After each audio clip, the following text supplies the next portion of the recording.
பீகார் மாநில சட்டமன்ற தேர்தலில் முன்னிலை வகிக்கும் தொகுதிகளின் எண்ணிக்கையில் என்டிஏ கூட்டணி 200-ஐ தொட்டு உள்ளது.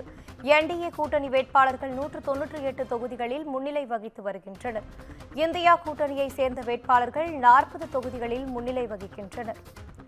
தற்போது கிடைத்துள்ள முக்கிய செய்தியாக பார்த்து வருகிறோம்.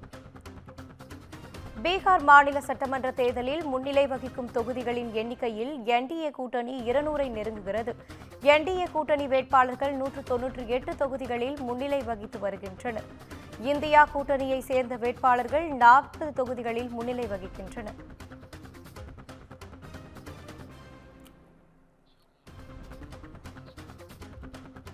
பீகார் மாநில சட்டமன்ற தேர்தலில் முன்னிலை வகிக்கும் தொகுதிகளின் எண்ணிக்கையில் என்டிஏ கூட்டணி 200-ஐ நெருங்குகிறது.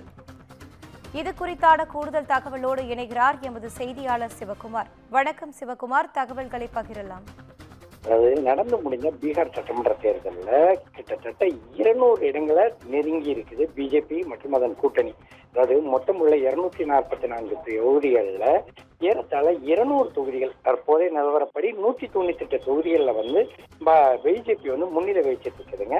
முன்னிலை வச்சுட்டு வர்ற இந்த சூழ்நிலையில மொத்தமா பாத்தீங்கன்னா வந்து இதற்கு முன்பு வரை, அதாவது கடந்த காலத்தை பொறுத்த மட்டும் பாத்தீங்கன்னா வந்து இது வரைக்கும் பிஜேபி கூட்டணி வந்து அங்க வந்து தனித்து நின்று போட்டியிட்டது, அதாவது தனித்து நின்று போட்டியிட்டதுங்கிற மாதிரி இல்லாம கூட்டணி அமைச்சுதான் போட்டியிடும். பொதுவாகவே எப்படின்னா ராஷ்டிரிய ஜனதா தளம் உள்ளிட்ட பல்வேறு கட்சிகள் கூட கூட்டணி அமைச்சு அதன் அடிப்படையில வந்து போட்டியிட்டு வந்தது. இந்நிலையில இன்று நடைபெற்ற வாக்குப்பதிவாளர் வாக்கு எண்ணிக்கை நிலவரத்துல வாக்கு எண்ணிக்கை நிலவரத்தை மட்டும் பாத்தீங்கன்னா வந்து தற்போதைய நிலவரப்படி 198 இடங்கள்ல பாஜக வந்து முன்னிலை வகிட்டு இருக்குது. அதே மாதிரி பாத்தீங்கன்னா காங்கிரஸ் தரப்பிலான கூட்டணி வந்து 40 இடங்கள் வரைக்கும் தான் வந்து முன்னிலை வச்சுட்டு இருக்கிற ஒரு சூழ்நிலை தற்போது வரை காணப்பட்டு இருக்குது. அதே மாதிரி பாத்தீங்கன்னா நம்ம அது சுயேட்சை கட்சிகள் ஒரு 4 இடங்கள்ல ஜெயிச்சிட்டு இருக்கிறாங்க. சுயேட்சை வந்து 4 இடங்கள்ல இது பண்ணிட்டு இருக்கிறாங்க.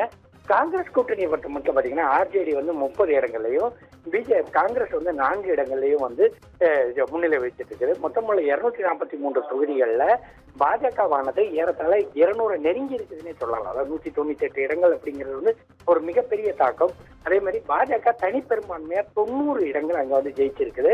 அதே மாதிரி ஆர்ஜேடி வந்து 80 இடங்களையும் கூட்டணி கட்சிகள், அதாவது கூட சேர்ந்த கூட்டணி கட்சிகள் ஒரு சில இடங்களையும் வந்து ஜெயிச்சு ஏறத்தாழ 198 இடங்களை பிஜேபி மற்றும் அதனோட கூட்டணி வந்து கைப்பற்றி இருக்குது.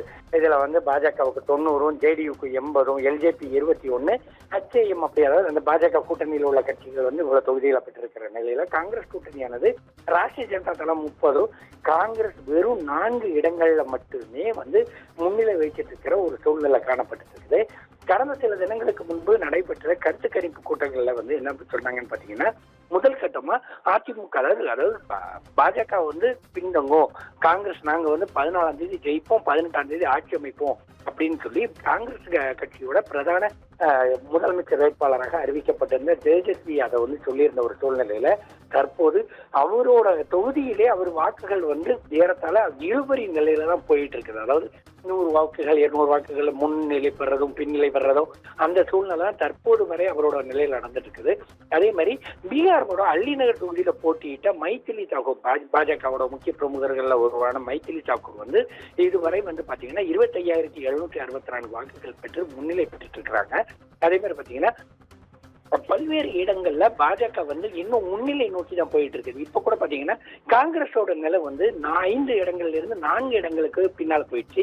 அதே மாதிரி பாத்தீங்கன்னா பீகார் தேர்தலை பொறுத்த மட்டும் மகுவா தொகுதியில போட்டியிட்ட காங்கிரஸ் கூட்டணி வேட்பாளர் தேஜ்பிரதாப் யாதவ் வந்து 4,941 வாக்குகள் வந்து பின்னடைவுல தான் இருக்கிறாங்க. பின்னடைவுல இருந்துட்டு இருக்கிற ஒரு சூழ்நிலையில தான் தற்போது வரை வந்து அந்த மாநிலத்தோட நிலை வந்து போயிட்டு இருக்குது. மேலும் பாத்தீங்கன்னா 200 தொட்டால், அதாவது இது வரைக்கும் வந்து 200 தொகுதிகளை பாஜக கூட்டணி தனிப்பெரும் கூட்டணியா வந்து அது வந்து பிடிச்சது கிடையாது. அதே மாதிரி பாத்தீங்கன்னா பீகார்ல 200 தொகுதிகள் கொண்டு ஒரு ஆட்சி அமைக்கிற ஒரு சூழ்நிலை இது வரைக்கும் வந்ததும் கிடையாது. ஏன்னா பீகாரை பொறுத்த மட்டும் அதிக அளவுல வாக்கு அங்க வந்து ஆட்சியை பிடிக்கிறதுக்கு 124 இடங்கள் தான் தேவை. இப்போ வந்து பிஜேபியே வந்து 90 இடங்கள் பிடிச்சிருக்கிற ஒரு சூழ்நிலையில கூட்டணி கட்சிகள் கூட சேர்ந்தால், அதாவது கூட்டணி கட்சிகளோட சேர்ந்தா அறுதி பெரும்பான்மையாக வந்து பிடிக்கிற ஒரு சூழ்நிலை இருந்தாலும் ஜேடியு தவிர்த்து பிடிச்சா கூட இன்னைக்கு வந்து அவங்களால ஆட்சி அமைக்கிறதுக்கு ஒரு சில எம்எல்ஏக்களோட எண்ணிக்கையே தேவை. இப்ப எல்ஜேபியில 21 இருக்கு, இன்னொரு கட்சியில 4 கட்சி இருக்கு. இதுல வந்து பிஜேபி வந்து 90 இருக்குது. மொத்தம் வந்து பாத்தீங்கன்னா 115 தான் தேவை.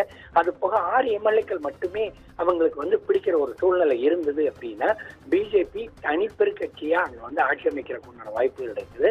இப்போதைய நிலவரப்படி பாத்தீங்கன்னா ஜேடியு கூட சேர்ந்து கூட ஆட்சி அமைக்கலாம். ஆனா தனிப்பெரும்பான்மையை ஆட்சி அமைக்கிறதுக்கு இன்னும் 5 முதல் 6 இடங்கள் மட்டுமே தேவை அப்படிங்கிற ஒரு சூழ்நிலையில இந்த கட்சிகளுக்கு வந்து சிம்ம சொப்பனமா விளங்க போறோம் அப்படின்னு சொல்லி கடந்த முறை திமுகவுக்கு தேர்தல் ஆலோசகராக இருந்த பிரசாந்த் கிஷோர் வந்து தனியா போட்டியிட்டார். 240 தொகுதிகளில் தனியா போட்டியிட்ட சூழ்நிலையில முதல் கட்டமா 5 இடங்கள் முதல் 6 இடங்கள் வரை முன்னிலை வச்சுட்டு இருந்த சூழ்நிலையில தற்போது அவர் எந்த இடத்திலையுமே முன்னிலையில இல்லாத ஒரு சூழ்நிலை தான் போயிட்டு இருக்குது. ஆரம்பத்துல 25 இடங்களுக்கு மேல முன்னிலை பெற்றுட்டு வந்த காங்கிரஸ் தற்போது 4 இடங்கள்ல மட்டுமே முன்னிலை வச்சுட்டு மற்ற இடங்கள்ல பூரா தோற்கக்கூடிய ஒரு சூழ்நிலையில தான் தற்போது வரை போயிருக்குது. தற்போதைய சூழ்நிலைப்படி பாஜக கூட்டணியானது 198 இடங்களுக்கு மேல அதை ஏறத்தாழ 200 நெருங்கிட்டாங்க. 200 நெருங்கி அதன் அடிப்படையில தற்போது அந்த தேர்தலின் வாக்கு எண்ணிக்கையானது நடைபெற்று இருக்குது. இன்னும் சில மணி நேரங்கள்ல பாஜக எவ்வளவு பிடிச்சிருக்குது, காங்கிரஸ் எவ்வளவு பிடிச்சிருக்கு, ஜேடியு எவ்வளவு பிடிச்சிருக்குது அப்படின்னு சொல்லி தெரிய வரக்கூடிய ஒரு சூழ்நிலையில காங்கிரஸ் வந்து எந்த அளவுக்கு அந்த கட்சி வந்து பின்தங்கி இருக்கு அப்படிங்கிறது வந்து தெரிய வரும் அப்படின்னு சொல்லி தெரிய வைத்து வந்திருக்குது. 199 இடங்கள்ல தற்போது வந்து தேசிய ஜனநாயக கூட்டணியானது தற்போது முன்னிலை பெற்று அதன் அடிப்படையில தற்போது மீண்டும் வாக்கு எண்ணிக்கும் பணி வந்து தற்போது தொடர்ந்து நடந்துட்டு வருது. தகவல்களுக்கு நன்றி சிவகுமார்.